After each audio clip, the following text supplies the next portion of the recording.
Welcome to the great debate. రోజులని ఈరోజు కూడా ఒక కాంటెంపరీ ఇష్యూ పైన చర్చించబోతున్నాం. ప్రధానంగా ఏపీలో కూటమి ప్రభుత్వం వచ్చిన తర్వాత నెలకొన్న పరిస్థితులు ఒక్కొక్కటి అంటే అఫ్కోర్స్ పార్టీ కార్యాలయాలపై ఏదైతే వైసీపీ కొన్ని అక్రమ కార్యాలయాలు కట్టుకుందని విరుద్ధంగా కట్టిందని ఒక విషయం పైన కొన్ని కూల్చివేతలు. అట్ ది సేమ్ టైం ఈరోజు ప్రధానంగా వైసీపీ కీలక నేత వైఎస్ జగన్కి సన్నిహితుడు పిన్నెల్లి రామకృష్ణారెడ్డిని పోలీసులు అరెస్ట్ చేశారు. ఈవీఎం ధ్వంసం కేసుతో పాటుగా ఎన్నికల సమయంలో జరిగిన అల్లర్ల కేసుకు సంబంధించినటువంటి కేసులు ఆయన పైన నమోదైనాయి. ఈ క్రమంలో హైకోర్టు గతంలో ఇచ్చిన తీర్పులను డిస్మిస్ చేయడంతో పోలీసులు తమ చర్యల్ని స్టార్ట్ చేశారు. వచ్చేపు క్రితం ఆయన్ని అరెస్ట్ చేయడం, ఆ తర్వాత వైద్య పరీక్షలు చేయించడం, అనంతరం కోర్టులో హాజరుపరిచేందుకు కూడా పోలీసులు సిద్ధమయ్యారు. మరి కాసేపులో హాజరుపరిచే అవకాశం ఉంది. రైట్, ఇవే కాదు, మున్ముందు కూడా మరిన్ని అరెస్టులు జరగవచ్చు అనే వాదన కూడా బలంగా వినిపిస్తూ ఉంది. అఫ్కోర్స్ దీన్ని కక్షపూరిత రాజకీయం అని వైసీపీ బలంగా చెప్తూ ఉంది. కానీ టీడీపీ మాత్రం చేసిన తప్పుకి ప్రతిఫలం అనుభవించక తప్పదు. ఖచ్చితంగా శిక్షార్హులు తప్పు జరిగినట్లయితే శిక్షార్హులని ప్రభుత్వం చాలా బలంగా చెప్పుకోవాల్సిన పరిస్థితి కనిపిస్తూ ఉంది. ఇంతకీ ఇది రివెంజ్ పాలిటిక్సా, లేదంటే నిజంగానే తప్పులు చేశారు కాబట్టి ఆ న్యాయ ప్రక్రియలో భాగంగానే ఇవన్నీ కూడా జరుగుతున్నాయా? ఈరోజు అంటే కూటమి ప్రభుత్వం వచ్చిన తర్వాత మొట్టమొదటి వైసీపీ కీలక నేత అరెస్టు ఇదే మనం భావించాల్సిన అవసరం ఉంటుంది. అంటే చెప్పుకోదగ్గ నేత, పర్టికులర్గా ఎమ్మెల్యే స్థాయి వ్యక్తి. ఆల్మోస్ట్ ఆయన 4 సార్లు గెలవడం జరిగింది. 2009, తర్వాత బై ఎలక్షన్ 12, తర్వాత 2014, 19 ఇట్లా 4 సార్లు గెలిచారు. ఆల్మోస్ట్ 15 సంవత్సరాలకు పైగా మాచర్లలో తన ఆధిపత్యాన్ని కొనసాగించారు. అటువంటిది 2024లో టీడీపీ అభ్యర్థి జూలకంటి బ్రహ్మారెడ్డి చేతిలో ఆయన ఓటమి పాలవడం జరిగింది. సో ఆల్మోస్ట్ 20 సంవత్సరాల తర్వాత అక్కడ 20 సంవత్సరాల తర్వాత ఈ టీడీపీ జెండా ఎగిరింది మాచర్లలో. అఫ్కోర్స్ ఇప్పుడు వస్తున్నటువంటి మెయిన్ ప్రధాన వాదన ఏంటంటే, అఫ్కోర్స్ వైసీపీ రివెంజ్ పాలిటిక్స్ అని చెప్తున్నప్పుడు కూడా మున్ముందు ఇంకా అరెస్టులు ఎక్కువ ఉంటాయనే దానికి కూడా వాళ్ళు ఒక సిద్ధంగా ఉన్నారు. ఒక ఆలోచన అయితే పెట్టుకున్నట్టుగా అర్థమవుతుంది. వాళ్ళ పార్టీ అధినేత స్వయంగా చెప్పిన పరిస్థితి, మున్ముందు మరిన్ని ఇబ్బందికర పరిస్థితులు వచ్చే అవకాశం ఉంటుంది. వీరందరూ కూడా జాగ్రత్తగా ఉండాల్సిన అవసరం ఉంది. అరెస్టులు కూడా జరగవచ్చని ఇప్పటికే వాళ్ళకి హితబోధ చేసినట్టుగా అయితే అర్థమవుతూ ఉంది. రైట్, ఇది నిజంగా రివెంజ్ పాలిటిక్సా, లేదంటే తప్పు చేశారు కాబట్టి జరుగుతుందా? ఇవన్నీ కూడా ఈ పరిణామాలు మొత్తం కూడా వైసీపీ నిర్మాణాలు కూల్చివేత కానీ, అంటే పార్టీ నిర్మాణాలు కూల్చివేత కానీ, లేదంటే అరెస్టులు కానీ, ఇవన్నీ కూడా కక్షపూరిత రాజకీయం వైసీపీ ఉంటుంది. లేదు, తప్పు జరిగింది కాబట్టి పనిచేస్తున్నామని ప్రభుత్వం అంటుంది. రైట్, ఇదే అంశం మనం డిబేట్ కొనసాగిస్తున్నాం. టీడీపీ నుంచి శ్రీనివాస్ చౌదరి గారు, విశ్లేషకులు కృష్ణాంజలి గారు, అదేవిధంగా కాంగ్రెస్ నేత బాజీ గారు సిద్ధంగా ఉన్నారు. ఎస్కే బాజీ గారు సిద్ధంగా ఉన్నారు. ముందుగా ముగ్గురికి నమస్కారం అండి. శ్రీనివాస్ చౌదరి గారు, మీరు అధికార పార్టీ ముందు మీతోనే స్టార్ట్ చేయాలి. ఏంటిది? అఫ్కోర్స్ ఫస్ట్ టైము కార్యాలయాలు 1 by 1 కూర్చున్న పరిస్థితి కనిపిస్తుంది. తర్వాత మొట్టమొదటి మీ ప్రభుత్వం వచ్చిన తర్వాత మొట్టమొదటి arrest I think Pinnelli Ramakrishna Reddy అనుకుంటున్నాను. ఒక చెప్పుకోదగ్గ నేత, అంటే అందరికీ తెలిసిన వ్యక్తి, అంటే రాజకీయాల్లో తెలిసిన వ్యక్తి. ఆల్మోస్ట్ 20 సంవత్సరాలుగా ఉన్నారు కాబట్టి ఆబ్వియస్గా రాజకీయ న్యాయాలతో పాటు కూడా రాష్ట్ర ప్రజలకు కూడా తెలిసిన వ్యక్తి. సో ఏంటిది రివెంజ్ పాలిటిక్స్ అని వాళ్ళు బలంగా చెప్తున్నారు. మరి ఇదేంటి, లేదంటే తప్పు శిక్ష అనే ఒక అనాలజీయా, ఒక థీమా? సార్, మొదట మీకు బీఆర్కే ప్రేక్షకులకి, కాంగ్రెస్ నేత బాజీ గారికి, కృష్ణాంజలి గారికి నమస్కారాలు. ఇప్పుడు ఎవరు ఏ విధంగా తీసుకుంటారనే విషయం పక్కన పెడితే, ప్రజాస్వామ్యానికి విఘాతం కల్పించిన విషయం ప్రపంచం చూసింది. జగన్మోహన్ రెడ్డి గారు ఏమన్నారు? అందరూ ఆంధ్ర రాష్ట్రం వైపు చూస్తారు అన్నారు. మరి చూశారు కదా, ఈవీఎంలు పగలు కొట్టారు కదా. సో ఈవీఎంలు పగలగొట్టడం అనేది పెద్ద దుర్మార్గమైన చర్యగా ప్రజాస్వామ్యంలో అభివర్ణిస్తారు. సో మీరు కాకుండా ఇంకొక ఎమ్మెల్యే కోటను కొట్టాడు, జమ్మబాలు కొట్టాడు. టోటల్ గా మీరు రాష్ట్రాన్ని అంతా కూడా దుర్మార్గంగా, ప్రజాస్వామ్యాన్ని విఘాతం కల్పించే విధంగా, ప్రజలు స్వేచ్ఛగా వచ్చి ఓట్లేయలేని భయభ్రాంతులు సృష్టించి రాష్ట్రం అంతా కూడా అల్లరి చేశారు. సో అవి వీడియోలతో సహా బయటపడటంతో ఎలక్షన్ కమిషన్ సుమోటోగా తీసుకొని అరెస్ట్ చేయమని చెప్పారు. ఆ రోజున ప్రభుత్వం అంటే ఎలక్షన్ కమిషన్ కాబట్టి వాళ్ళు తగిన చర్యలు తీసుకున్నారు, అరెస్ట్ పెట్టారు. మీరు వెళ్ళేమో హైకోర్టుకి వెళ్ళి తన మీద స్టే తెచ్చుకున్నారు. ఆ స్టే వికెట్ అయింది. మళ్ళీ అరెస్ట్ కి రెడీ అయ్యారు, అరెస్ట్ చేశారు. సో నాకు తెలిసి భారతదేశంలో చాలా తక్కువ మంది ఈవీఎంల జోలికి వెళ్తారు. అంటే బ్యాలెట్ బాక్సులు తగలబెట్టడం, గతంలో ఇంకు పోసేయడం, అదేవిధంగా చిప్ వేయటం అనే గతంలో సంస్కృతి ఉండేది. ఇప్పుడు ఆ సంస్కృతి పోయి ఇప్పుడు ఈవీఎం సంస్కృతి వచ్చింది. ఈవీఎం సంస్కృతిని కూడా ఇప్పుడు పగలగొట్టడం, ఆ ఒక చిత్రమైన కథ విన్నాం కాదు. ఈవీఎంలోకి పాము దూరిందంట. ప్రజలు రక్షించడానికి ఆ పాము నుంచి వీరుడు బయలుదేరి వెళ్ళి ఈవీఎంని సంహరించాడు. ఈ కథని నిన్న ఆ రోజు నాకు నవ్వాలా ఏడవాలో అర్థం కాదు. అది సాక్షి పత్రికలో, సాక్షి టీవీలో చూసి లేదు శ్రీనివాస్ చౌదరి గారు సబ్జెక్ట్ టు ద కరెక్షన్ అది ఐ థింక్ అది ఖచ్చితంగా సాక్షి టీవీలో వచ్చింది కాదు. జనరల్గా ట్రోలింగ్ ఎవరైతే యాంటీ వైసీపీ ఎవరైతే ఉంటారో ఆ ట్రోలింగ్ చేసినలో భాగమని నాకు తెలిసిన information. Subject to the correction. Okay సరే సరే సార్, నేను చూసే మాట్లాడాను. తర్వాత ఇంకో విషయం ఏంటంటే ప్రజాస్వామ్యంలో ప్రజల తీర్పు అనేది చాలా గౌరవప్రదమే. ఆ తీర్పుని విధ్వంసం చేయడం అనేది ఒక రకంగా చెప్పాలంటే రాజ్యాంగ విరుద్ధం. సో ఆ రోజు మీరు యాంటిసిపేట్ గా బెయిల్ తెచ్చుకోవడం, హైకోర్టు సుప్రీంకి వెళ్ళడం, మన ప్రభుత్వం వస్తుందని చెప్పి సార్ ఇంకోటి ఏంటంటే పిన్నెల్లి రామకృష్ణారెడ్డి గారు కాన్సార్ స్టేట్ ఏమైనా స్థాపించారు సార్? నాకు అర్థం కాదు. నియోజకవర్గంలో 4 సార్లు ఎమ్మెల్యే అయ్యాడు. ల్యాండు, శాండు, వైన్ మనం అంటున్నాం కానీ కనీసం ఆ ఊర్లో పోవాలంటే కూడా ట్యాక్స్ కట్టాలి.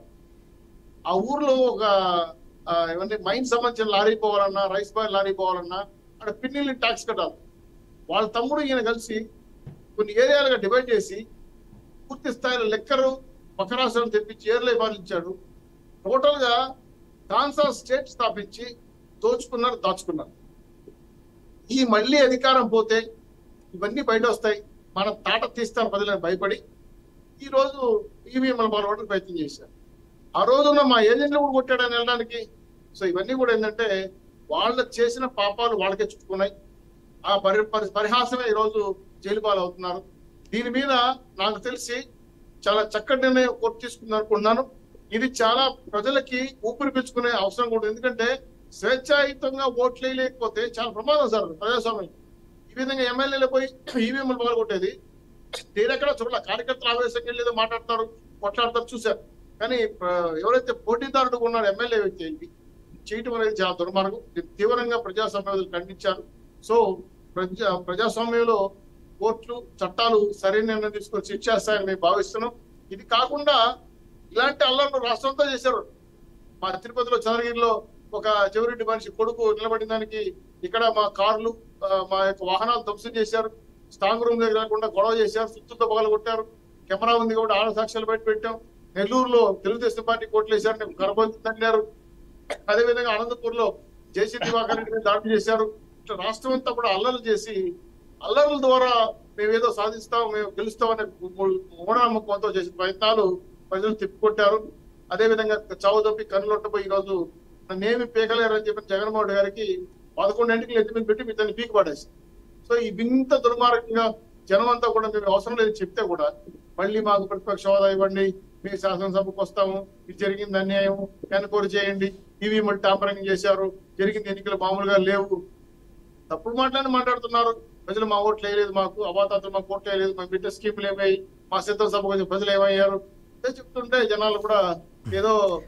శ్రీనివాస్ చౌదరి గారు ఇలాంటి మాట ఇది ఐ థింక్ ఇది తొలి అరెస్ట్ అనుకుంటా. ముందు ఇంకా అరెస్ట్లు ఎక్కువ ఉండే అవకాశం ఉందేమో సార్. నేను ఒక మాట చెప్తాను సార్. ప్రజాస్వామ్యాన్ని విఘాతం కల్పించిన వాళ్ళు మా లోకేష్ బాబు గారు రెడ్ బుక్ పెట్టుకొని ఎవరైతే ప్రజలను మోసం చేసి, నాశనం చేసి, పూర్తి స్థాయిలో లాండ్ ఆర్డర్ సర్వనాశం చేసిన దుర్మార్గమైన అధికారులు, అదేవిధంగా ప్రజా ఆస్తులను కొల్లగొట్టిన మంత్రులు కావచ్చు, ఎమ్మెల్యేలు కావచ్చు, వాళ్ళ మీద శాఖాపరమైన విచారణ జరుగుతున్నాయి. తొందరలో 7 శాఖలకి శ్వేతపత్రాలు చేయబోతాయి. అదే కాకుండా ఏ అంశాలను ప్రోత్సహించి గతంలో వాసుదేవరెడ్డి లిక్కర్ స్కామ్ లో ఉన్నాడో, ఆయన సీఎం ఎండీ ఉన్నప్పుడు లిక్కర్ స్కామ్ కన్నా చాలా పెద్దది ఈ ఆంధ్ర రాష్ట్రం జరిగింది లిక్కర్ స్కామ్. అది 100 కోట్ల, ఇది లక్షల కోట్లు, నోడే కొద్దికి వస్తాం నెలమాలి. అలాగే మైన్స్ అండ్ జువాలజీ వాళ్ళు, అదేవిధంగా ఆర్థిక శాఖ జరిగిన అవతవకలు, హెల్త్ డిపార్ట్మెంట్ లో జరిగిన దొంగతనాలు, అక్కడ అక్రమంగా పోస్టులు నియమించి కోర్టు తినేసింది. ఇవన్నీ కూడా ఒక శాఖ సంబంధించి పూర్తి స్థాయి వివరాలు సేకరిస్తాం. తప్పు చేసినోడు, ఉప్పు తిన్నోడంతా నీళ్ళు అయినట్టే, తప్పు చేసినోడంతా జైలు మెట్లు ఎక్కాల్సిందే, కోర్టు మెట్లు ఎక్కాల్సిందే. ఇందులో కాంప్రమైజ్ కావు. ప్రజలు మమ్మల్ని ఇచ్చింది తీర్పు ఇన్ని 164 సీట్లు ఎందుకు ఇచ్చారంటే ప్రజాస్వామ్యాన్ని కాపాడండి, లా అండ్ ఆర్డర్ని కాపాడండి, ప్రజల ఆస్తులు దోసుకుంటున్నారు దాని నుంచి కాపాడండి, రాష్ట్రాన్ని ఆర్థిక పురోగతి తీసుకురండి, సంక్షేమం చేయండి, అభివృద్ధి చేయండి చెప్పారు. అప్పుడు ప్రజల తీర్పును ఉపజయం మేము ఖచ్చితంగా వాళ్ళ అనుగుణంగా పరిపాలన చేస్తాం. ప్రజల ఆస్తులను కొల్లగొట్టినట్టు ఎవడైనా సరే, ఎంత తోడైనా సరే వదిలిపెట్టలేదు. గెలిచిన 151లో చెప్తాను. శ్రీనివాస్ చౌదరి గారు గెలిచిన 151లో ఇది ఫస్ట్ అరెస్ట్ అనుకుంటే ఇంకా 150 మంది మీకు బాకీ ఏమో ఇంకా 150 మంది ఉన్నారో ఇంకెంతమంది ఉన్నారో తెలియదు కంటే ఈ రాష్ట్రంలో మీరు చిన్న లెక్క చెప్పి ముగిస్తాను సార్. 14 లక్షల కోట్ల రూపాయలు అప్పులు ఉంది తెలిసారు ఆర్థిక శాఖ. 12 లక్షల కోట్లు బడ్జెట్ పెట్టారు 5 ఏళ్లలో. రెండు కలిపితే ఎంత అవుతారు? 25 లక్షల దగ్గర అవుతా ఉంది. 25 లక్షల కోట్ల రూపాయలు ఏం చేశారు సార్? 2 బాత్రూమ్లు కట్టారా? 3 రాజధానులు కట్టామని 3 బాత్రూమ్లు కట్టారా? ఏదైనా ఒక ఉద్యోగం ఇచ్చారా? ఒక ఇండస్ట్రీ వచ్చిందా? ఒక రోడ్డు వేసారా? ఒక పోలవరం కట్టారా? ఒక రాజధాని కట్టి ఏమీ లేదు. మరి ఇంత డబ్బు కాకెత్తికెళ్ళిందా నాకు అర్థం కాల. 2,72,000 కోట్ల రూపాయలు బటన్ నొక్కేమన్నారు. ఎప్పుడో జనవరిలో డిసెంబర్లో నొక్కిన బటన్లకి డబ్బులు రాలా. మరి ఆ డబ్బులు రాక తెచ్చిన అప్పులు ఏమైనా తెలియదు. ఇది కాకుండా వాళ్ళ రాష్ట్రంలో సంపదను తాకట్టు పెట్టి శాండో కాకుండా ప్రభుత్వ భూములు, పాఠశాలలు, ఆర్టీఓ కార్యాలయాలు, కలెక్టర్ కార్యాలయాలు తాకట్టు పెట్టి 1,000 కోట్ల రూపాయలు ఇచ్చారు కార్పొరేషన్లు. ఇవన్నీ కూడా చూస్తే తొంభై కొద్దికి నేల మాలికలు, రాజభవనాలు, విల్లాసం బయటపడుతున్నాయి ఈ విధంగా. కాబట్టి ఇవన్నింటినీ కూడా శాఖ వేసి ఇన్ఛార్జ్ జరిపి వీళ్ళ సంగతి తెలిసే వరకు వదిలే ప్రసక్తి లేదు. ప్రజల ఆస్తి కాపాడు, ప్రజల తీర్పు గౌరవిస్తుంది. రైట్. కాంగ్రెస్ నుంచి బాజీ గారు ఉన్నారు. బాజీ గారు, మీకేమనిపిస్తుంది? ఫస్ట్ తొలుత వైసీపీ కార్యాలయాల కూల్చివేత, నెక్స్ట్ అరెస్ట్, ఫస్ట్ మొట్టమొదటి అరెస్ట్ కూటమి ప్రభుత్వం వచ్చిన తర్వాత వైసీపీలో ఒక కీలక నేత అరెస్ట్, ఇది ఫస్ట్ టైం. ఏంటి ఇది తప్పు చేసినందుకేనంటారా, లేదా తప్పు జరిగినందుకేనంటారా, లేదంటే ఇంకేదన్నా అనుకుంటున్నారా మీరు? ముందుగా మనం మాట్లాడుకుంటే కనుక పిన్నెల్లి రామకృష్ణారెడ్డి గారి అరెస్టు విషయానికి వస్తే మన గతంలో కూడా చర్చల్లో చెప్పుకున్నాం. ఈవీఎంల ధ్వంసం అన్నది ఒక అతిపెద్ద క్రైమ్. ఎందుకంటే ఇప్పుడు రిప్రజెంటేషన్ ఆఫ్ పీపుల్ యాక్ట్ 1951 ప్రకారం సెక్షన్ 136 ప్రకారం ఈవీఎంలు ధ్వంసం చేయటం కానివ్వండి, బ్యాలెట్ బాక్సుల్ని ధ్వంసం చేయటం కానివ్వండి, ప్రజలు ఇచ్చే మ్యాండేట్ ని మరి డిస్ట్రాయ్ చేయటం, ఇలాంటివన్నీ కూడా అతి తీవ్రమైన నేరాల కింద పరిగణిస్తారు. మన రాజ్య ఆ సపరేట్ చట్టమే ఉందండి. ఈవీఎంల కోసం ఒక ప్రత్యేకమైన చట్టమే రూపొందించారు. ఆ చట్టంలో ఏంటంటే ఈవీఎంల యొక్క ఎలా నిర్వహించాలి అనే దాంతో పాటు వాటిని యొక్క డిస్ట్రాయ్ చేస్తే ఏం పనిష్మెంట్ వస్తుంది, ఏ సెక్షన్స్ అప్లై అవుతాయి అన్నది అదొక పెద్ద గ్రంథం అది. సో ఏంటంటే ఆయన డైరెక్ట్ గా ఈవీఎంని ధ్వంసం చేస్తూ అక్కడ అడ్డొచ్చిన అధికారులను కానివ్వండి, కార్యకర్తల్ని కొట్టడం, దూషించడం, ఇవన్నీ కూడా వీడియోస్ లో ప్రత్యక్ష సాక్ష్యంగా నిలిచినాయి. అందుకే సుప్రీంకోర్టు కూడా దీన్ని చాలా తీవ్రంగా పరిగణించి హైకోర్టు ఆయనకి బెయిల్ మంజూరు చేయడాన్ని కూడా తప్పుపట్టి ఈ రోజు సుప్రీంకోర్టు అది కొట్టివేయడం, ఆయన అరెస్ట్ చేయడం జరిగింది. నా ఉద్దేశం ప్రకారంగా పిన్నెల్లి రామకృష్ణారెడ్డి గారు చేసిన దుశ్చర్యకి ఈ రోజు ఆయన అరెస్టు సహేతుకం అనేది నేను భావిస్తా ఉన్నాను. అట్లాగే ఏంటంటే ఎలక్షన్ టైంలో అనేకమైన ఇట్లాంటి ఉదంతాలే జరిగినాయండి. ముఖ్యంగా ఎక్కువ శాతం వైసీపీ కార్యకర్తలు, నాయకుల ద్వారానే ఇట్లాంటి ఉదంతాలు ఎన్నో చూసాము. అయితే ఏంటంటే ఇక్కడ మనం ఈ అరెస్టులు కానివ్వండి, మీరు అన్నట్లుగా ఫ్యూచర్ లో ఇట్లాంటి అరెస్టులు ఇంకా ఉంటాయా అనే విషయానికి వస్తే కనుక మనం దీన్ని 2 భాగాలుగా విభజించండి. ఒకటి పాలనాపరమైన అంశాలు, పాలనాపరమంగా జరిగిన అవినీతి, మరి అక్రమాలు, దోపిడీ, దాన్ని ఒక భాగంగా చూస్తే కనుక అవి ఖచ్చితంగా చట్ట పరిధిలో అవి శిక్షకి గురవుతారు. అధికారులు, నాయకులు, పాలకులు, అందరూ మంత్రులు, ఎమ్మెల్యేలు ఎవరైతే ఉన్నాయో అనేక రకాల దురాగతాలు, అనేక రకాల దోపిడీలు, ఇసుక కానివ్వండి, లిక్కర్ కానివ్వండి, ఇంకా లోతుకెళ్తే 36 శాఖల్లో కూడా చాలా భాగం మరి అనేక రకాల కొత్త మార్గాల్లో దోపిడీ జరిగింది. ఇవన్నీ కూడా బయటకు వస్తాయి. ఆ బయటకు వచ్చినప్పుడు ఆ అరెస్టులు తప్పవు. మరి అది చట్టపరంగా జరుగుతాయి అని అనుకుంటున్నాను. ఎందుకంటే అధికారులతో పాటు అధికారులని మరి ఆదేశించిన పాలకులు కూడా అరెస్ట్ అయ్యే అవకాశాలు. సో ఇందులో కక్షపూరిత రాజకీయం అయితే లేదంటారు మీ ఒపీనియన్ ప్రకారం? ఇందులో రివెంజ్ డ్రామా కానీ లేదంటే ఇంకేదైనా ఇంకో యాంగిల్ మాత్రం లేదంటారు, అంతేనా? లేదు అని అన్ను. ఎందుకంటే చంద్రబాబు నాయుడిని స్కిల్ డెవలప్మెంట్ కేసులో ఆయన అవినీతి చేశాడని ఆయన్ని జైల్లో పెట్టిన అంతకంటే ఘోరమైన తప్పిదాలు ఎన్నో ఉన్నాయి ఈ గవర్నమెంట్ చేసిన వాటిల్లో. మరి ఖచ్చితంగా వాటికి రివెంజ్ అనుకుంటా. మరి అందులో నారా లోకేష్ గారు రెడ్ బుక్ లో చాలా రాసి పెట్టారు. మరి అవి రివెంజ్ గా కాదు. ఇక ఇవాళ మనం చెప్పుకోదలుచుకుంటే, బహిరంగంగా మాట్లాడుకోదలుచుకుంటే కనుక మరి వాళ్ళు చేసిన దానికి వీళ్ళు కూడా ఆ లోపాలు ఎత్తి వీళ్ళు చేసిన అక్రమాలను చూపి ఆ చట్టబద్ధంగానే వీళ్ళని చట్టపరమైన చర్యలు తీసుకుంటారని నేను అనుకుంటున్నాను. మనం రివెంజ్ గా భావించవచ్చు ఒక రకంగా, చట్టం పరంగా వాళ్ళు చేసిన తప్పులకు శిక్ష అని కూడా అనుకోవచ్చండి. ఇకపోతే రెండో అంశం ఒకటి ఉందండి, ముఖ్యమైన అంశం. ఇప్పుడు కొంతమంది నాయకులు ఈ ఎన్నికల సమయంలో కానివ్వండి, ఎన్నికలకు ముందు కానివ్వండి, వ్యక్తిగత హననం చేయటం, వ్యక్తిగతంగా దూషించడం, తీవ్రమైన పదజాలంతో అవి కూడా విన్నాం. మరి వీటికి కూడా ఖచ్చితంగా వీటి పట్ల కూడా నేను అనుకోవటం ఇప్పుడున్న పాలనలోకి వచ్చిన గవర్నమెంట్లోకి వచ్చిన తెలుగుదేశం నాయకులు వదిలిపెడతారని అయితే నేను అనుకోవట్లేదు. కొంతమంది వ్యక్తుల్ని, అందరినీ కాదండి.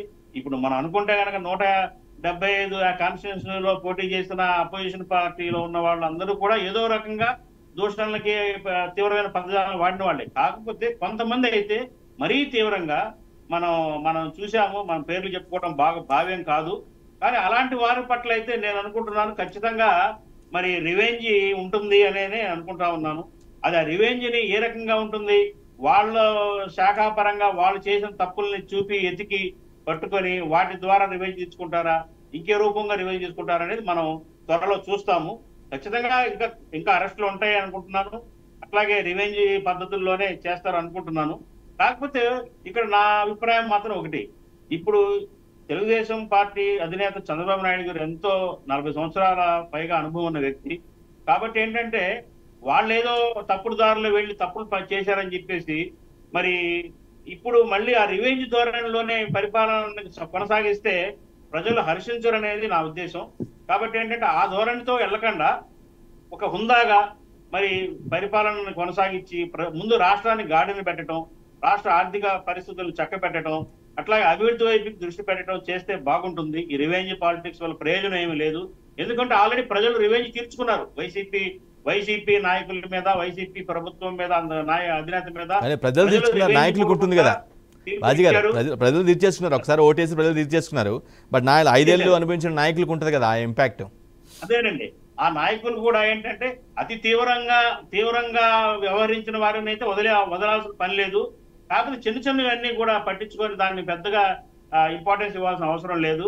కాబట్టి ఏంటంటే ఒక మంచి పరిపాలన కోసం దృష్టి పెట్టి మంచి ప్రజల యొక్క ఇప్పుడు ఆకాంక్షల్ని తీర్చే విధంగా ప్రజల యొక్క చాలా ఆశగా ఎదురు చూస్తా ఉన్నారు. ఏమేం కొత్త నిర్ణయాలు చంద్రబాబు నాయుడు గారు తీసుకుంటారు, ఎట్లా మరి విదేశీ పెట్టుబడులు కానివ్వండి, స్వదేశంలో ఉన్న ఇన్వెస్టర్స్ ని ఎలా రాబట్టుతారు ఆంధ్రప్రదేశ్ లోకి, అట్లా రాజధాని పనులు ఏ రకంగా పూర్తి చేస్తారు, ఇలా ఆసక్తిగా ప్రజలందరూ కూడా ఎదురు చూస్తా ఉన్నారు. ప్రజల యొక్క ఆకాంక్షల్ని, ఆసక్తిని మరి పట్ల మరి దృష్టి పెట్టి పరిపాలన కొనసాగిస్తే బాగుంటుంది. చిల్లర పంచాయతీలు, ఈ రివెంజెస్ వీటి వల్ల ప్రయోజనం సాధించేది ఏమి ఉండదు. ఎందుకంటే ఆల్రెడీ చచ్చిపోయిన పాముల్ని ఎంత కొట్టినా ఇంకా అది దానివల్ల ప్రయోజనం ఉండదు అనేది నా ఉద్దేశం అండి. రైట్. కృష్ణాంజనేయ గారు, ఈ ఇక్కడ రెండు ఆస్పెక్ట్లు కనిపిస్తున్నాయి. ఒకటేమో గతంలో మాకు జరిగిన అవమానాలు కానీ, అరెస్టులు కానీ, ఇబ్బందులు కానీ ఎదుర్కోవాలనేది ఒక ప్రాస్పెక్ట్ కనిపిస్తుంది. రెండోది ఏంటంటే తప్పు చేశారు కాబట్టి శిక్ష అనుభవించక తప్పదు అనే ప్రాస్పెక్ట్ కనిపిస్తుంది. రెండిట్లో ఏది నిజం అంటారు? నమస్తే అండి, ప్యానెల్ మెంబర్స్ అందరికి కూడా నమస్కారం. కాంగ్రెస్, తెలుగుదేశం నుంచి ఇద్దరు ప్రతినిధులు కూడా మాట్లాడినటువంటి అంశాలు ఒకటి ఏమిటి అని అంటే, పిన్నెల్లి రామకృష్ణారెడ్డి అరెస్టుకు సంబంధించినటువంటి విషయం. మాచర్ల ఎమ్మెల్యేగా ఉండి ఆయన మొన్న ఎన్నికల సమయంలో ఈవీఎంల ధ్వంసానికి సంబంధించినటువంటి కేసు, ఇవన్నీ దాని మీద డీటెయిల్డ్గా బాజీ గారు మాట్లాడారు. కాబట్టి ఆ కేసు విషయానికి సంబంధించినటువంటి అరెస్టు విషయానికి వచ్చేసరికల్లా అది కక్ష సాధింపు అనుకోవాల్సినటువంటి అవసరం లేదు. అది తప్పు చేసినట్టుగా చాలా స్పష్టంగా మనకు వీడియోలు వచ్చాయి, బయటకు వచ్చాయి, అన్ని జరిగాయి. ఎన్నికల సమయంలో ఒక ప్రజాప్రతినిధిగా బాధ్యతాయుతమైన స్థానంలో ఉన్న ఆ విధంగా వ్యవహరించడం ఖచ్చితంగా తప్పు, చట్టబద్ధంగా కూడా తప్పు. ఎన్నికల కమిషనే దాని మీద స్పందించి వాళ్ళ మీద చర్యలు తీసుకోవాల్సిందిగా, కేసులు పెట్టాల్సిందిగా పోలీసులకి ఆదేశించిన తర్వాత కేసులు పెట్టారు. ఇప్పటి వరకు ఆయన అరెస్ట్ చేయడానికి కోర్టు వైపు నుంచి బెయిల్కి సంబంధించినటువంటి ఉన్నాయి కాబట్టి అడ్డప్పుడు ఇప్పుడు కోర్టు నుంచి ఆటంకాలు తొలగిపోయిన తర్వాత పోలీసులు తమ పాత్ర నిర్వహించినటువంటి పరిస్థితి. దీంట్లో కక్ష సాధింపు ఏముంటుంది? ఖచ్చితంగా నేరం చేసి తప్పు చేసినటువంటి వాళ్ళు అరెస్ట్ చేసింది, ఆయన నిందితుడు కాబట్టి నేరారోపణలు ఎదుర్కొంటున్నారు కాబట్టి అరెస్ట్ కావాల్సింది. ఈ కేసుల్లో వాళ్ళ సోదరుడు కూడా ఇంకొక అతను కూడా ఉన్నాడు. అతను ప్రస్తుతం పరారీలో ఉన్నారని పోలీసులు చెప్తున్నారు. అతను కూడా అరెస్ట్ చేసేదానికి అవకాశాలు ఉండొచ్చు. ఇంకొక కీలకమైనటువంటి అంశం ఏమిటంటే, ఇప్పుడు ఈ డిబేట్లో ఉన్నటువంటి శ్రీనివాస్ చౌదరి గారు, తెలుగుదేశం పార్టీ గారు, ఆయనే కాదు చంద్రబాబు నాయుడు ముఖ్యమంత్రిగా ప్రమాణ స్వీకారం చేసిన తర్వాత, బాధ్యతలు తీసుకున్న తర్వాత చాలా స్పష్టంగా చెప్పారు, తప్పులు చేసినటువంటి వాళ్ళకి ఖచ్చితంగా శిక్షలు ఉండాల్సిందే. గత ప్రభుత్వంలో తప్పులు చేసినటువంటి వాళ్ళకి చట్టబద్ధంగా శిక్షలు ఉండాల్సినటువంటి విషయాన్ని ఆయన కరాఖండిగా చెప్పుకున్నారు. ఈ ప్రభుత్వం కూడా అధికారంలోకి వచ్చిన తర్వాత ప్రజలకు ఇచ్చినటువంటి హామీలకు సంబంధించి ఒక 5 హామీల మీద సంతకాలు చేయటము, వాటిని కేబినెట్ ఆమోదించటము, ఇవన్నీ పరిపాలనా అంశాలను ఒకవైపున చూస్తూనే, ఇంకొక వైపున అసలు ఈ ప్రభుత్వం అంటే ముఖ్యమంత్రి బాధ్యతలు తీసుకోగలిగే మొదటి రోజు నుంచే రిజల్ట్ వచ్చినటువంటి తర్వాతే గనుల శాఖలో జరిగినటువంటి అవినీతి, అదేవిధంగా ఇసుకకు సంబంధించినటువంటి దాంట్లో జరిగిన అవినీతి, మద్యానికి సంబంధించినటువంటి అవినీతి, అదేవిధంగా ఆర్థిక పరమైనటువంటి లావాదేవీలకు సంబంధించినటువంటి విషయంలో ఆర్థిక శాఖలో జరిగినటువంటి అవినీతి, ఇలాగా ఒక 7-8 శాఖల్ని ఇప్పుడు రాష్ట్ర ప్రభుత్వానికి సంబంధించినటువంటి వాళ్ళు గుర్తించి గత ప్రభుత్వ హయాంలో ఈ శాఖల్లో తీవ్రమైనటువంటి అవినీతి జరిగింది, అక్రమాలు జరిగాయని వాళ్ళు నిర్ధారణకు వచ్చారు, భావిస్తున్నారు. అందుకని వీళ్ళు కేవలం గతంలో ప్రతిపక్షంలో ఉన్నప్పుడు ఆరోపణ చేశారు, తెలుగుదేశం, జనసేన, బీజేపీ కూడా. ఇప్పుడు ఆరోపణ చేస్తే కుదరదు కాబట్టి ఇప్పుడు వాళ్ళు ఖచ్చితమైనటువంటి ఆధారాల కోసం వాళ్ళు ఆ ప్రయత్నాల్లో ఉన్నారు. అధికారులు కూడా ఆ ప్రయత్నాల్లో ఉన్నటువంటి పరిస్థితి ఉంది. నాకు తెలిసి ఈ 7-8 శాఖలకు సంబంధించినటువంటి విషయంలో వైట్ పేపర్ రిలీజ్ చేసి శాఖల వారీగా ఎక్కడ కుంభకోణాలు జరిగాయి, ఎక్కడ అక్రమాలు జరిగాయి, ఎక్కడ అవినీతి జరిగింది, దాంట్లో ఎవరు నిందితులుగా ఉన్నారు, ముందు అసలు అక్రమాలు ఏంటి, అవినీతి ఏంటి అనేటువంటి దాని మీద, ప్రభుత్వ ప్రజాధనానికి ఎలా నష్టం జరిగింది అనేటువంటి దాని మీద వైట్ పేపర్. సో ఫస్ట్ శ్వేతపత్రాలు, తర్వాత విచారణ, తర్వాత అరెస్ట్ ఉండే అవకాశం ఉందంటారు. అది తర్వాత ఎలాగో కేసులు పెడతారు, పోలీసు దర్యాప్తు సంస్థలు దాని మీద విచారణ చేస్తారు. మరి అప్పుడు బాధ్యులుగా ఉన్నటువంటి మంత్రులు ఉంటారా, లేదంటే బాధ్యులుగా ఉన్నటువంటి అధికారులు ఉంటారా, లేదు అని అంటే మొత్తం బాధ్యతగా ఉన్నటువంటి కీలకమైనటువంటి, ఎందుకంటే ఇసుక, మద్యం, మైన్స్ ఇవన్నీ కూడా మాక్సిమం అంతా ముఖ్యమంత్రికి డైరెక్ట్ గా ఉన్నటువంటి పరిస్థితులు ఉన్నాయి. కాబట్టి అప్పుడు ముఖ్యమంత్రిగా ఉన్నటువంటి జగన్మోహన్ రెడ్డి మీద నేరుగా ఆయన మీద కేసులు పెట్టి ఏమన్నా అప్పుడు అరెస్ట్ చేసేదానికి అవకాశాలు ఉండొచ్చు అనేటువంటి, ఇవన్నీ కూడా జరుగుతాయి అనేటువంటి దాని మీద ప్రభుత్వంలో ఉండేటువంటి వాళ్ళు చాలా స్పష్టంగా ఇప్పుడే క్లారిటీ ఇచ్చి ఉన్నారు. అయితే ఇవి కేవలము చెప్పండి, ఇక్కడ కేవలము ఇది వాళ్ళు ఎవరో గత ప్రభుత్వంలో ఉండేటువంటి వాళ్ళు తెలుగుదేశం మీద, జనసేన మీద, బీజేపీ మీద విమర్శలు చేసినటువంటి వాళ్ళ మీద ఏదో చిన్న చితక కేసులు పెట్టి ఆభాస్ పాలయ్యేదానికన్నా కూడా ఖచ్చితమైనటువంటి ఆధారాలను చూసుకొని తీసుకొని దాని ప్రకారంగా కేసులు పెట్టి వాళ్ళ మీద చర్యలు తీసుకుంటే ఈ ప్రభుత్వం కూడా ఆభాస్ పాలు కాకుండా ఉంటుంది. అదే క్రమంలో చిన్న చిన్న కేసులు పెట్టడం వల్ల దానివల్ల ఏమవుతుంది, అంటే గత ప్రభుత్వం అబాస్ పాలైంది అంటారా? కేసుల విషయంలో టీడీపీ నేతల మీద కేసులకు సంబంధించి గత ప్రభుత్వం కొంత కొంచెం హైపర్గా యాక్టివ్గా బిహేవ్ చేసి కొంత అబాస్ పాలైంది అనుకోవాలా? ఖచ్చితంగా అబాస్ పాలైంది. ప్రజలు దాన్ని అంతా తప్పుగా భావించారనేటువంటిది ఇప్పుడు ఫలితాలను బట్టి మనకు అర్థమైంది.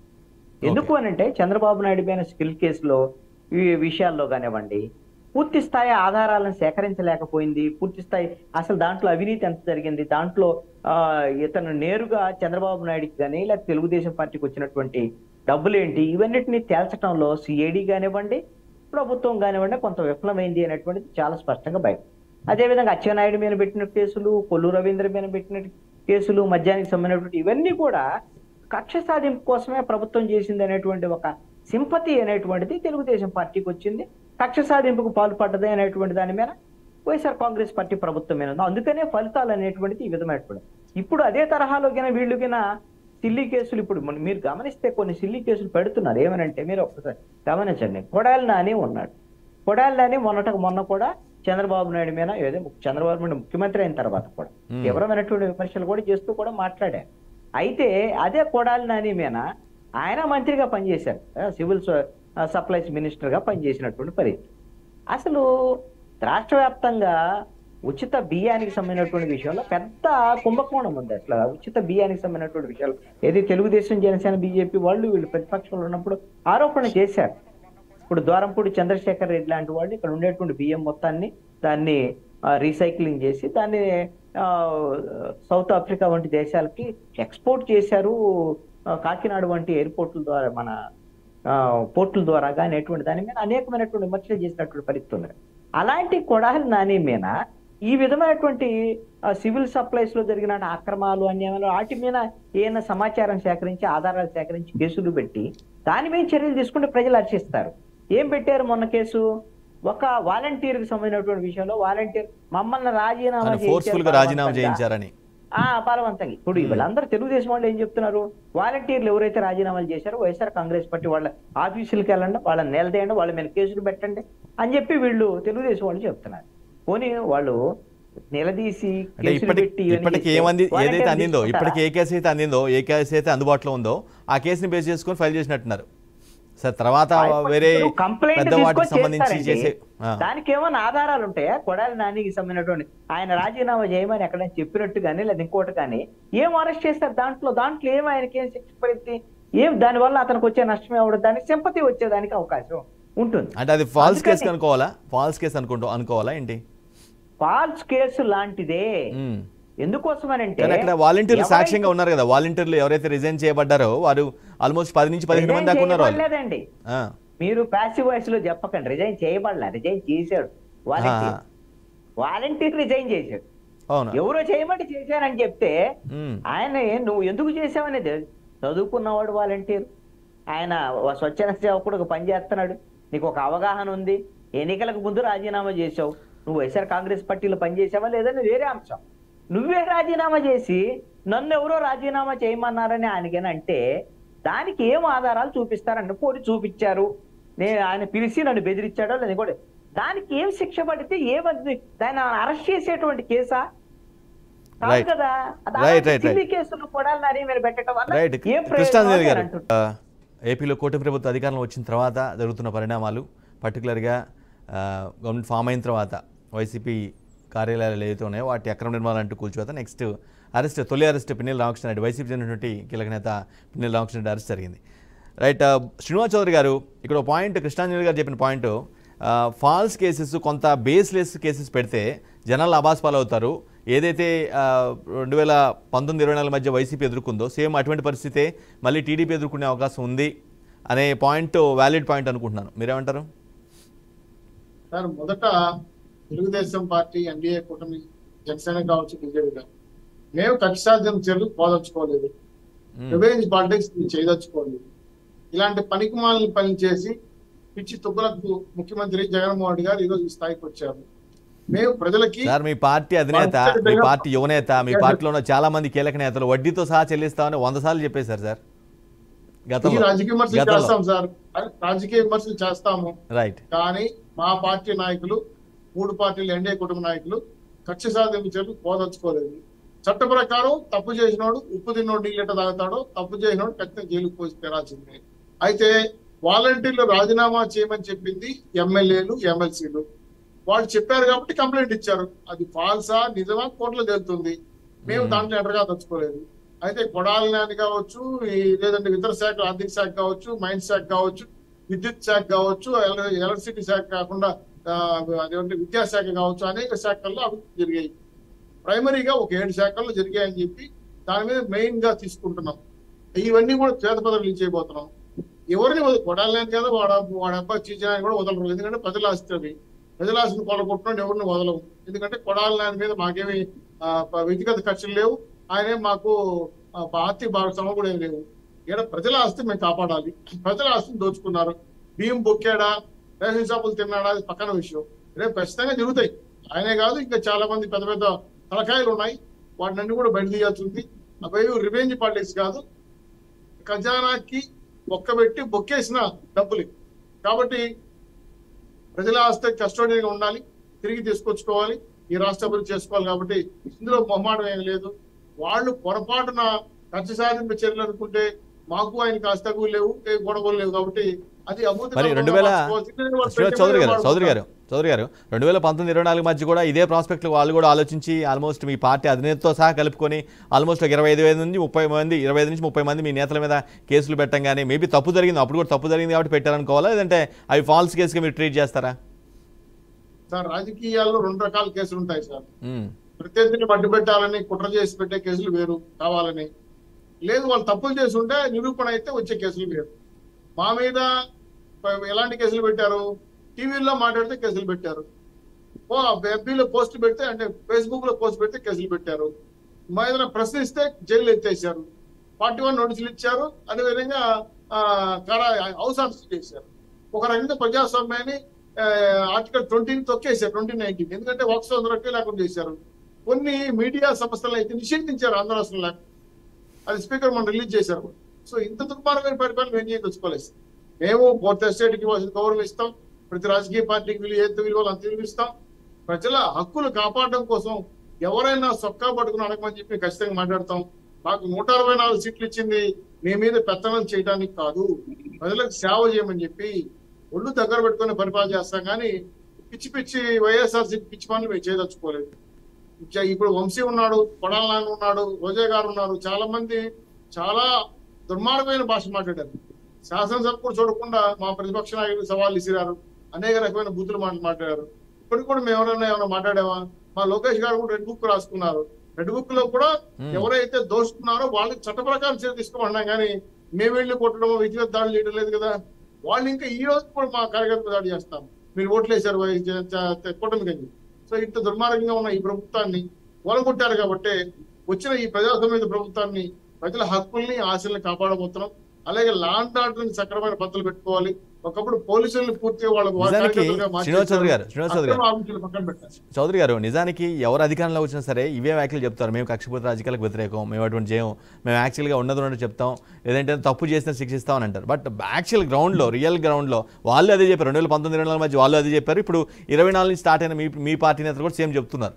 బట్ యాక్చువల్ ఇంటెన్షన్ అదేనా అనేది కూడా చాలా మంది డౌట్. కనిపిస్తాం సార్ ఖచ్చితంగా సాధింపు రాజకీయాలని. మేమేమైనా వ్యక్తిగత దాడి బాగున్నామా? చట్టం మనం తన చట్టం చేసుకుందా కానీ మేము వ్యక్తిగతంగా దాడి చేయలేదు కదా. ఇప్పుడు కొడాలని తప్పు చేస్తే శాఖాపరమైన విచారణ జరిపి ఆయన మీద కేసులు పెడతారు.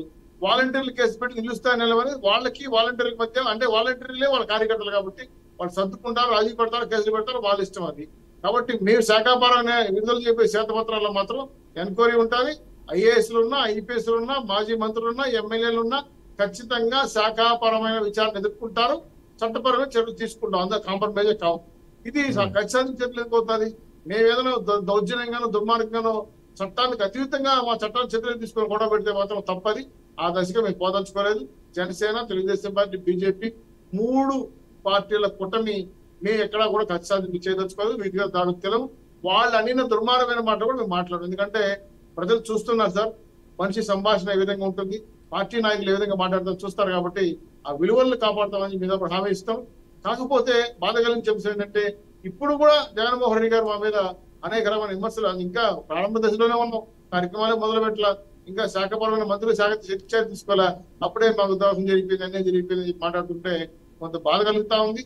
ఇటువంటి నాయకుడు ఈ రాష్ట్రంలో ముఖ్యమంత్రి ఎలా ఉండడం కూడా ప్రశ్న కూడా మొదలెడతా ఉంది. కాబట్టి బాధ్యతాయుతమైన నాయకుడిగా శాసనసభకు వచ్చి నిర్ణయాత్మకమైన సూచనలు చేసి ప్రభుత్వం సహకరిస్తే ప్రజలు ఆశిస్తారు. కానీ ఇటువంటి తప్పుడు మాటలు మొన్న చూడండి, శాసనసభలో ఆయన మొదటి ప్రయారిటీ ఓట్ చేపిస్తే అంటే రాజీనామా ఓట్ చేపిస్తే సాక్షి పేపర్లు ఏమి రాశారు, ప్రతిపక్ష నాయకుడు తీవ్రని అవమానం జరిగింది రాశారు. ఇంతకన్నా పశ్చాత్తాపం ఏమంటారు చెప్పండి నాకు తెలియదు. అందరిని పక్కన పెట్టి ఆయనతో మొదటి ప్రమాణ స్వీకారం చేపిస్తే మంత్రుల తరఫున ఆయన చేపించారు. నేను ప్రతిపక్ష నాయకుడు కదా సార్, ప్రజలు ఇవ్వాలి సార్ ప్రతిపక్ష నాయకుడు. నువ్వేంది అడుక్కోవడం, సింహం కదా, పులి కదా, జగన్నమామయ్య దీని శక్తి నువ్వు తక్కువ చేసుకున్నావు, అర్థం చేసుకో, ప్రజలను అడుగు, ప్రతిపక్ష హోదా ఇస్తారు, ముఖ్యమంత్రి హోదా ఇస్తారు, అంతేగాని స్పీకర్ని పట్టుకొని మాట్లాడేది సమంజసం కాదు. ఇంకో విషయం ఏంటంటే ఆయన అడిగేదేదో ముఖ్యమంత్రి పదవి అని చెప్పండి, ఎందుకు వచ్చిన బాధ 5 ఏళ్ళు ఎట్టా ఉన్నాను, 5 ఏళ్ళు ఉంటానని చెప్పి.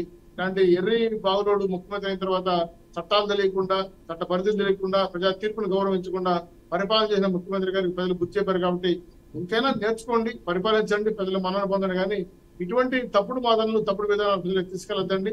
ముందు మీ సాక్షి పేపరు, మీ సాక్షి టీవీలు నిజాలు మాట్లాడండి.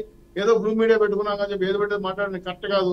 ప్రతిపక్షాలు చూస్తున్నారు, ప్రజలు చూస్తున్నారు, వాళ్ళ పక్షం చూస్తాను. కాబట్టి స్వచ్ఛమైన మాటలు, నిజాయితీ కలిగిన మాటలు, మీరు మాట తప్పం, మడం తిప్పం, మేము ఇచ్చిన మాటకు నిలబడతామని చెప్పి తప్పిపోయారు కదండి. అన్ని రకాలుగా చేశారు కదా, దేవుడి దీవెనతో మీ అందరి సెలవుతో ఓట్లు వేయమని చెప్పి జనాలు వేయలేదు కదా. నేరుగా మీ పథకాలు మా ఇంటికి వస్తే మాకు ఓటు వేయండి, ఇలా తెయ్యొద్దని చెప్పారు కదా. వచ్చుంటే ఎందుకు వేయలేదు? ఈ సభకు వచ్చిన మనుషులు ఏమయ్యారు? మీ ఓట్లు వేరే కదా, ఆ ఓట్లు ఏమయ్యాయి?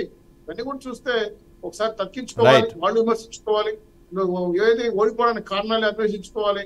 మళ్ళీ పునర్వైపు తెచ్చుకోవడం ప్రయత్నం చేయాలి కానీ ప్రజలు తిట్టడం సమంజసం కాదు. ఈమెయిల్ ట్యాంపరింగ్ అయినా అని చెప్పి మా ఓట్లు వేరే కలెక్ట్ చేశారని చెప్పి సాక్ష్యాలు లేకుంటే ఎవరు అడగలేని కాబట్టి ఎలక్షన్ కమిషన్ ఒంటరిగా వన్ సైడ్ పనిచేసింది చెప్పి ఇవన్నీ కూడా మాట్లాడేది తప్పు సార్. ఇది ప్రజాస్వామ్యానికి విరుద్ధం.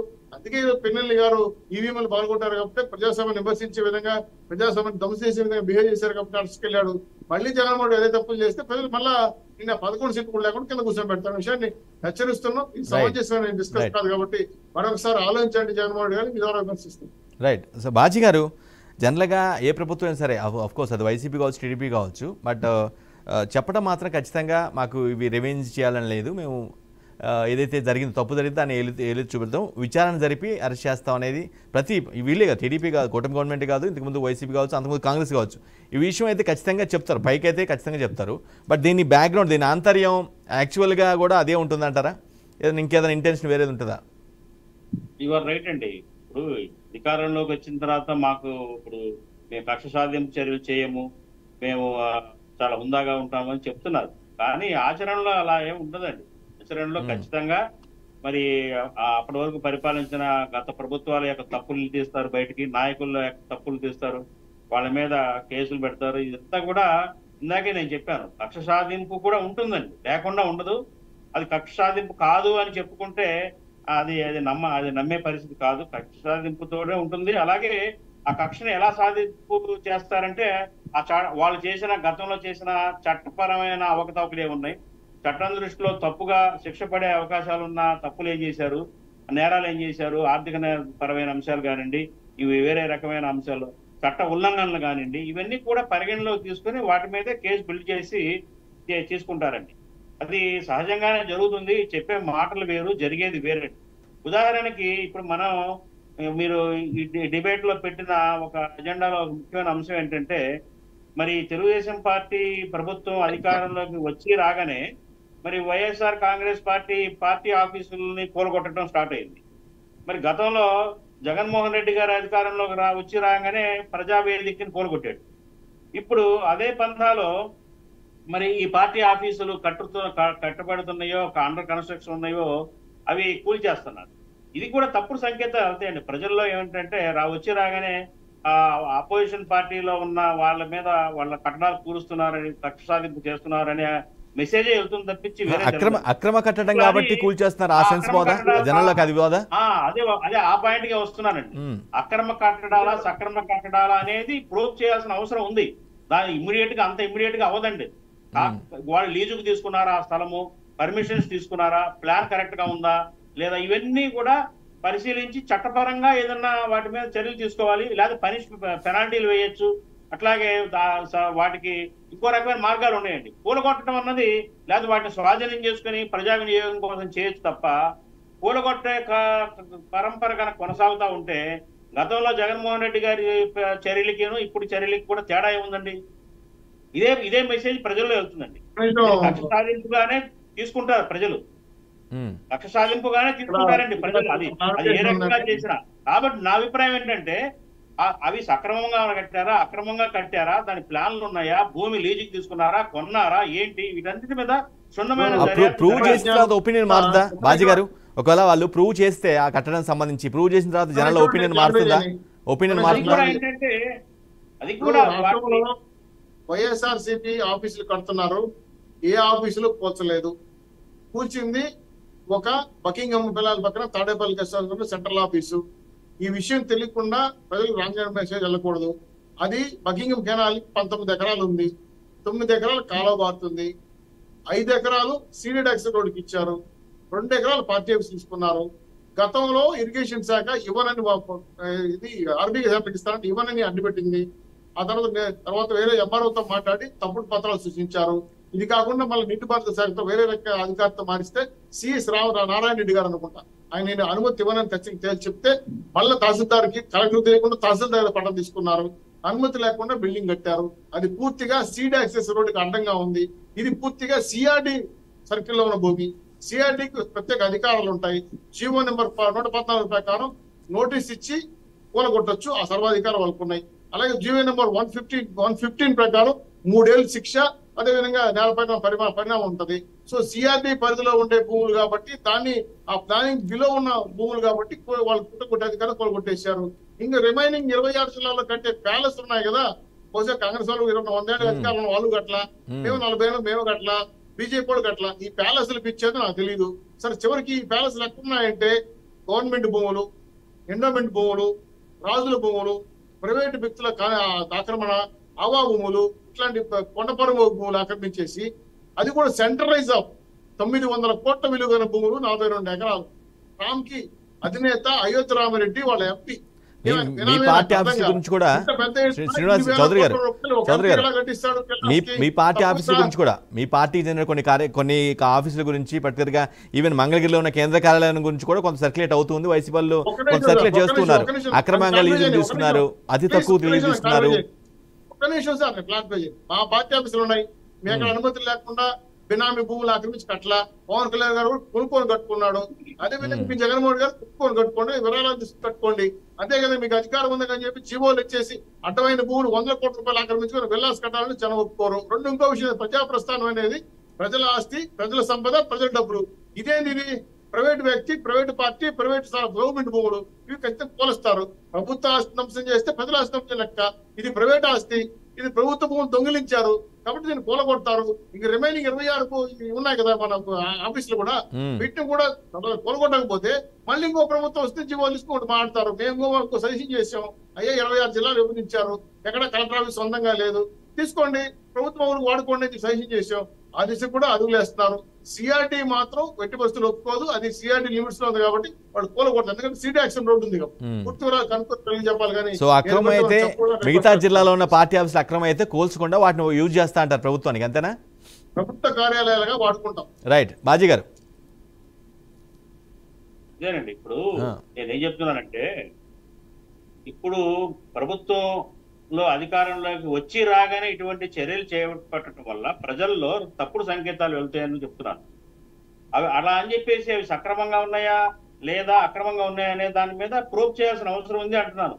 ఇప్పుడు అట్లాగే ఏంటంటే ఏదైనా కానీ పార్టీ కార్యాలయాలు, ఏ పార్టీ అయినా కానివ్వండి, తెలుగుదేశం కానివ్వండి, కాంగ్రెస్ కానివ్వండి, లేకపోతే వైసీపీ కానివ్వండి, కమ్యూనిస్ట్ పార్టీలు కానివ్వండి, వాళ్ళ కార్యాలయాలు కట్టుకునేటప్పుడు ఏంటంటే ప్రభుత్వ భూముల్ని లీజుకి తీసుకొని కట్టుకునే 90 ఏళ్లకు 80, 50 ఏళ్లకు లీజుకి తీసుకొని కట్టుకునే సంప్రదాయం ఎప్పటి నుంచో కొనసాగుతా వచ్చిందండి. ఇప్పుడు ఈ కూలగొడుతున్న కార్యక్రమం స్టార్ట్ అయిన తర్వాత వైసీపీ వాళ్ళు కూడా తెలుగుదేశం పార్టీ సెంట్రల్ ఆఫీస్ 90 ఏళ్ళకి లీజు తీసుకున్నారని చెప్పేసి ఆరోపణలు చేస్తున్నారు. ఇట్లా వీళ్ళు ఆరోపణలు ప్రూఫ్ చేసుకుంటూ వీళ్ళు చేసిన పనిని ప్రూఫ్ చేసుకుంటూ వెళ్తే ఇది అంతులేని కథలాగా సాగిపోతానే ఉంటుందండి.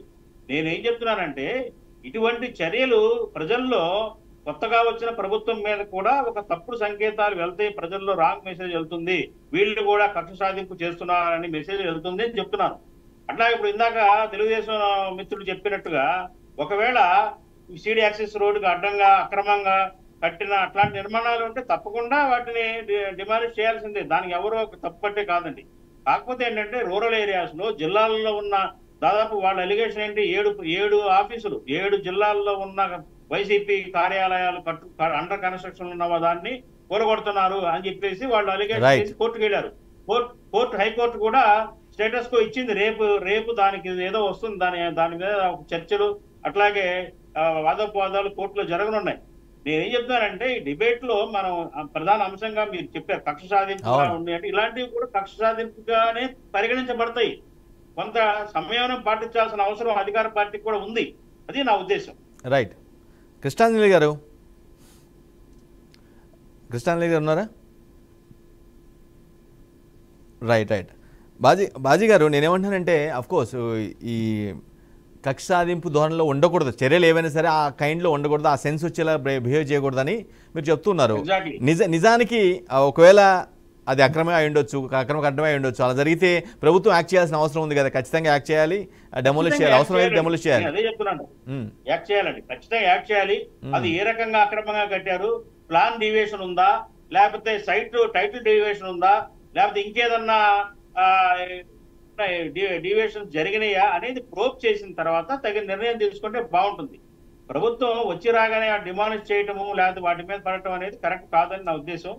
ఎందుకంటే ఇప్పుడు వాళ్ళు కూడా ప్రభుత్వంలో ఉన్నవాళ్ళు అంత అడ్డగోలుగా పోనీ సరే వెంటనే కాదు సార్ బాజీ గారు వెంటనే కాదు, ఒక 5-6 నెలల తర్వాత చేస్తే ఓకే యాక్సెప్ట్ చేస్తారు జనం, అలా చేయరు కదా, అట్లా కూడా కొంచెం ఆలోచిస్తారు కదా. తర్వాత చేసినా కూడా దానికి ఒక పద్ధతిగా నిజంగా దాంట్లో లోతుపాతులను తీసి నిజంగా తప్పుడు డాక్యుమెంటేషన్ ఉండి తప్పుడు అక్రమ పద్ధతులు ఉంటే ఖచ్చితంగా వాటి మీద చర్య తీసుకోవాలి.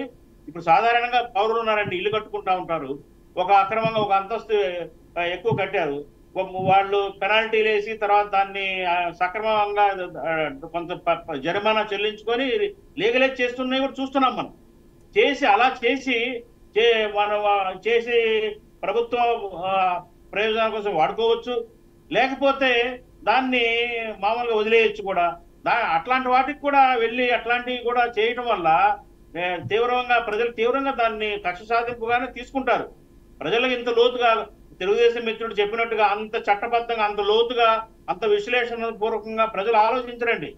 ఎంతసేపటికి ఎట్లా వచ్చారు రాగానే పోల్గొట్టారా అనే ఒక సింపతి కూడా క్రియేట్ అయ్యే అవకాశం ఉంది. అది నేను మాట్లాడుతున్నా. అవి ఆల్రెడీ నిర్మాణం పూర్తయిన నిర్మాణాలు అవి గనక టైటిల్లో తేడా ఉండి వాళ్ళకు చెందనవి అయి ఉంటే కనుక ఖచ్చితంగా ప్రభుత్వం స్వాధీనం చేసుకొని ప్రభుత్వ అవసరాలకు వాడుకోవచ్చండి, దానికి తప్పులేదు. కాకపోతే నేనేమంటున్నానంటే పార్టీలు ఏ పార్టీ అయినా కానీ అనాదిగా వస్తున్న సంప్రదాయం ఏంటంటే పార్టీలకి ప్రభుత్వ భూములు కానివ్వండి లేదా పోరంబోగు భూముల్లో కానివ్వండి కొంత ధరకి తక్కువ ధరకి సబ్సిడైజ్డ్ ప్రైస్ కి అమ్మటము లేదా లీజుకి ఇవ్వటం అనేది ఆనవాయితీగా వస్తుంది. అది ఏ పద్ధతుల్లో వీళ్ళు చేశారా, ఏ పద్ధతుల్లో ఈ కన్స్ట్రక్షన్ జరుగుతున్నాయా అనేది ప్రోబ్ చేసి దాన్ని తగిన విధంగా ముందుకెళ్తే బాగుంటుందనేది నా అభిప్రాయం. రైట్. సో చౌదరి గారు, అఫ్ కోర్స్ మీరు ప్రాపర్గానే వెళ్తున్నారు, ప్రాపర్గానే చేస్తున్నారు బలంగా చెప్తున్నారు. అఫ్ కోర్స్ అది డెమోలిషన్ కావచ్చు, పార్టీ కార్యాలయాలకి నోటీసులు కావచ్చు, జరిగిన డెమోలిషన్ కావచ్చు, లేదంటే ఇప్పుడు జరిగిన అరెస్ట్ కావచ్చు, పిన్నెల అరెస్ట్ కావచ్చు. బట్ ఇట్లా వచ్చిన వెంటనే ఇలా స్టార్ట్ అయితే బాజీ గారు చెప్పినట్టుగా కొంత ప్రజల్లో కూడా ఒక ధోరణి, అఫ్ కోర్స్ మీరు రైటే చేస్తున్నారు, మీరు తప్పు చేయట్లేదని బలంగా మీరు నమ్మినప్పటికి కూడా కొంత జనాల్లో ఒక భావన ఏర్పడుతుందేమో, అట్లా ఎందుకు ఆలోచించట్లేదు? వెంకట గారు, జనం చాలా తెలివైన వాళ్ళు. ప్రజాప్రస్థానం కూర్చున్నప్పుడు జనమంతా గోల పెట్టారు. అది ప్రజల డబ్బుతో కుట్టిన ప్రజా సంపద. ఇది ప్రైవేట్ ఆస్తి సార్. ప్రభుత్వం లప్పలంగా దుబ్బేయాలంటే ఎట్లా? పాలక పక్షమైనా ప్రతిపక్షమైనా రాష్ట్రంలో పార్టీ కట్టుకోవచ్చు, తప్పులేదు. అది ప్రజల విధానాల ద్వారా సహకారాల ద్వారా కడతారు. కానీ ఇక్కడ ఆర్ట్ ఆఫ్ ది సిటీస్ లో కొన్ని వందల ఎకరాలు, దాదాపు 42.5 ఎకరా కాస్ట్ ఎంత అంటే 900 కోట్లు, దానికి 700 కోట్లు ఖర్చు పెట్టి విల్లాస్ కడుతున్నారు. నేను అందుకే అన్నా, 100 ఏళ్ళు పరిపాలించిన కాంగ్రెస్ గట్ల, కమ్యూనిస్టులు గట్ల, సిపిఎం గట్ల, మేం గట్ల 40 ఏళ్లుగా మీరు 5 ఏళ్ళు అధికారంలో ఉంటే 26 జిల్లాల్లో విల్లాస్ కట్టేది, బంగ్లాలు కట్టేది నాకు అర్థం కాలేదు. దానికి అయ్యంత రామారెడ్డి రామ్కి ఇన్ఫ్రాకి ఓనర్షిప్ ఇచ్చిన నాకు అర్థం కాలేదు. అంటే ఏం కిట్ ప్రో కింద చేశారు దీన్ని? ఏం వాళ్ళకి డబ్బులు స్వతంత్రంగా అప్పు చెప్పి ఈ విల్లాస్ కట్టిస్తున్నారు? ఎవరు అనుమతిలో ఉన్నాయంటే 26 జిల్లాల్లో బాపట్లలో ఒకే ఒక ఆఫీస్ అప్రూవల్ అయింది, అది పూర్తయింది. మీకు ఏ ఒక్క కూడా ఒక ఆఫీస్ కూడా అప్రూవల్ లేదు. ఇంకా కొట్టేసింది ఏ ఆఫీస్ కొట్టలేదండి. తాడేపల్లి గెస్ట్ హౌస్ ఉన్నటువంటి తాడేపల్లిలోనే కొట్టారు, ఎందుకంటే అది సిఆర్డి పరిధిలో ఉంది. సిఆర్డీల అధికారులు వాళ్ళు డెసిషన్ తీసుకుంటారు, కట్టకూడదు, అనుమతి లేక కొట్టాడు బారేస్తారు. ఇంత కొట్టలేదే, వీళ్ళు అన్ని కొట్టేసారు, అన్ని కూడా గగ్గోలు చేస్తారు. ఎందుకంటే తప్పుని 100 సార్లు చెప్తే నిజం అవుతుందని చెప్పి వైసీపీ బ్లూ మీడియా, సాక్షి పేపర్, సాక్షి టీవీ నోరు కొట్టుకుంటాం. సో అవి జనాలు ఒప్పుకోవడం లేదు, కరెక్ట్ కాదని చెప్తున్నారు. నేననేది కూడా అంటే జనాన్ని గందరగోళం చేయనక్కర్లా. జనం చాలా తెలివైన వాళ్ళు.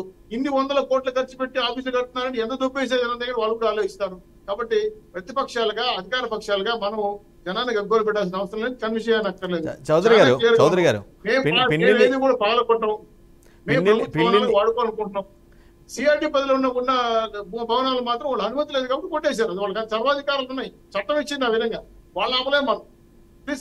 రైట్. పిన్నెల్లి రామకృష్ణారెడ్డితో అరెస్ట్తో మొదలైన ఫస్ట్ సంఖ్య మీ వైసీపీ ఎమ్మెల్యేలు ఎవరైతే తప్పు చేసిన మంత్రులు కావచ్చు, ఎమ్మెల్యేలు కావచ్చు, చేసిన వాళ్ళని అందరినీ అరెస్ట్ చేస్తాను, జైల్లో పెడతాను పదే చెప్పిన నేపథ్యంలో ఫస్ట్ వికెట్ పడింది. ఇంకా ఈ సంఖ్య ఎంతవరకు వెళ్ళే అవకాశం ఉంది సార్? వెంకట గారు మాత్రం నేను చెప్పగలను, మొదటే చెప్పిన వాళ్ళు తప్పదు. ఎవరైతే ప్రజల ఆస్తిని కొల్లగొట్టారో, అప్పలంగా మింగారో, జగన్మోహన్ రెడ్డి గారి నుంచి ఆయన మంత్రి వరకు ఆలీబాబా అడ్రస్ ఎంతమంది ఉన్నారో వాళ్ళందరూ కూడా లైన్ నిలబడతారు. ఈ రోజు చూడండి, కొండకెక్కాము, తిరుమల కొండ, కొన్ని వందల కోట్లు శ్రీవారి ఇదే ప్రాస్పెక్ట్ మీకు కూడా అప్లై అవుదాం చౌదరి గారు. ఇప్పుడు నేను చెప్పిన పాయింట్ మీ గతంలో మీకు కూడా అప్లై అవుదాం. 2019-24 మధ్య మీ పార్టీ చెందిన నేతలందరూ కూడా చాలా మంది జైలుకి వెళ్ళారు. వాళ్ళకు కూడా ఇది అప్లై అవుద్దాం. వాళ్ళు కూడా మింగేసినట్టేనా సొమ్ముని, ప్రజల సొమ్ము, అందుకే జైలుకి వెళ్ళారా? అట్లా అనుకోవచ్చా? సార్ ఎవరు జైలుకి వెళ్ళినా ఎవరు తప్పు చేసినా జైలుకి వెళ్తారు. కోర్టు నిర్ణయిస్తారు నిజమా కాదని. ఎందుకంటే ఇప్పుడు 42 కేసులు పై జగన్మోహన్ గారి మీద ఉంది. ఈడీ కేసులు ఉన్నాయి. ఆయన బెయిల్ మీద ఉన్నాడు. రేపు విచారణలో దోషి తెలిస్తే మనం తప్పనలేం కదా. విచారణలో ఉండే ఖైదీగా చూస్తారు కానీ దానికి అభియోగాలు ఎంతవరకు ఉన్నాయి, ఎంతవరకు నిజం తెలిసేది కోర్టు. కాబట్టి నేను చెప్పేది మాత్రం మా తెలుగుదేశం పార్టీ నాయకులు తప్పు చేస్తుంటే ఒక నిమిషం కూడా జగన్మోహన్ వదులున్నాడు. లేని తప్పులు సృష్టించి బాబు గారిని జైల్లో పెట్టారు. దాని పరిణామం ఈయన అనుభవిస్తున్నాడు. సో మేము తప్పులు చేస్తుంటే గతంలో రెండు రింగ్ రోడ్ లో ల్యాండ్ తీసుకున్నామని, అమరావతిలో ల్యాండ్లు తీసేసుకున్నామని చాలా వేలు చేశారు. మన లేదు ఒకటి పూర్తి అయిపోయారు కదా. బాబు గారిని జైలుకి చౌదరి గారు కేవలం చంద్రబాబు గారిని జైలుకి పంపించడం పరిణామం అనేది ఇదంతా అదొక్క రీజనేనా, ఇంకేమైనా ఉందా? సార్ ఆయన కళ్ళల్లో, జగన్మోహన్ రెడ్డి కళ్ళల్లో ఆనందం చూడాలని కొంతమంది ఆఫీసర్స్ ఉన్నాయి. ఎందుకంటే వాళ్ళు ఆయన తొత్తులుగా ఉన్నారు కాబట్టి. సో తప్పుడు కేసులు పెట్టారనే విషయం చాలా స్పష్టం. అదే సిబిసిఐడి ఆఫీసర్లో ఈ డాక్యుమెంట్ తగలబెట్టిన విషయం కూడా మన మీడియాలో వచ్చాయి. సో ఇవన్నీ విచారణలకు వస్తాయి కదా. 52 రోజులు అంత పెద్ద ఆయన 3 సార్లు ముఖ్యమంత్రి ఉన్న వ్యక్తిని మా పార్టీ దాడి చేసి పగలగొట్టి అర్ధరాత్రి అక్రమంగా చట్ట వ్యతిరేకంగా అరెస్ట్ చేయడం తప్పే కదా. ఆయన అంటారు కదా జగన్మోహన్ గారు, ఏమక్క మండదా, ఏం చెల్లి మండదా, ఏ తమ్ముడు మండదా అని మా పార్టీ ఆఫీసుని పగలు కొట్టి మా నాయకుడిని జైల్లో పెట్టి 40 పెట్టినప్పుడు మాజీ ముఖ్యమంత్రి జగన్మోహన్ ప్రజల మనిషిని చేసినప్పుడు మాకు కూడా మండదా అని అడుగుతున్నాం. మేము కూడా ఆ మంట అనేది ప్రజాస్వామ్య పద్ధతిలో కక్ష సాధించారు కాకుండా చట్టపరంగా తెచ్చుకునే అవకాశాలు ఎక్కువ ఉన్నాయి. కాబట్టి ఈ రోజు బాజీ గారు ఫైనల్ వర్డ్స్. బాజీ గారు సమయం మించిపోయింది. Running out of time. Please Baji గారు కంక్లూడ్ చేయాలి. కంక్లూడ్ చేస్తాను. ఇప్పుడు మిత్రుడు చెప్తున్నట్టుగా ఏంటంటే అవి ప్రైవేట్ వ్యక్తులు ప్రైవేట్ ప్రాపర్టీగా తీసుకోవడానికి వీలు లేదు అంటున్నారు. యాక్చువల్ గా ఏంటంటే రాజ్యాంగం రాజకీయ పార్టీలు కల్పించిన హక్కు ఉందండి. మిత్రుడు తెలుసుకోవాలి. ఆ పార్టీలు పెట్టినంత వరకే పార్టీ వాళ్ళ సొంత ఆస్తులు. వన్స్ పార్టీ రిజిస్టర్ అయిపోయి పార్టీ ప్రజాబాహుళ్యంలోకి వచ్చిన తర్వాత పబ్లిక్ ప్రాపర్టీ ఏ రాజకీయ పార్టీ అయినా ప్రజల కోసం పనిచేస్తున్న పార్టీలేవి అవి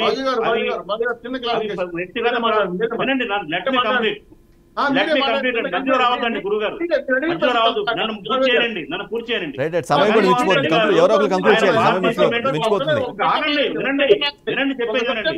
సమయం మించిపోతుంది. ప్లీజ్ సహకరించాలి.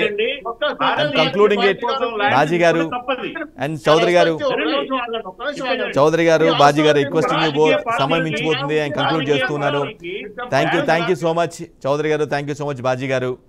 ఇది వాటి the great debate. Of course పరిణామం ఎలాంటిదైనా సరే ఇంత ప్రజల్లో ఒక రాంగ్ సెన్స్ పోకుండా ఉంటే ఆ రూలింగ్ పార్టీకి కానీ లేదంటే ఏ పార్టీ అయినా సరే, టీడీపీ కాదు వైసీపీ ఉండొచ్చు, ఏదైనా కాదు, రూలింగ్ పార్టీ ఏదైనా సరే వరుసగా జరుగుతున్న పరిణామాలు అనేవి కొంత స్టాండర్డ్గా సబ్స్టాన్షియల్ ఎవిడెన్సెస్తో కానీ ముందుకెళ్తే కొంత జనాల్లో నెగిటివ్ పోకుండా ఉండే అవకాశం ఉంటుంది. గతంలో ఎదుర్కొన్నటువంటి పరిణామాలు మళ్ళీ ఎదురుకాకుండా ఉంటాయి. రైట్, ఇది వాటి ది గ్రేట్ డిబేట్. మరో డిబేట్లో మళ్ళీ కలుద్దాం. అప్పుడు చూస్తూనండి బీఆర్కే న్యూస్ తెలుగు సత్తా.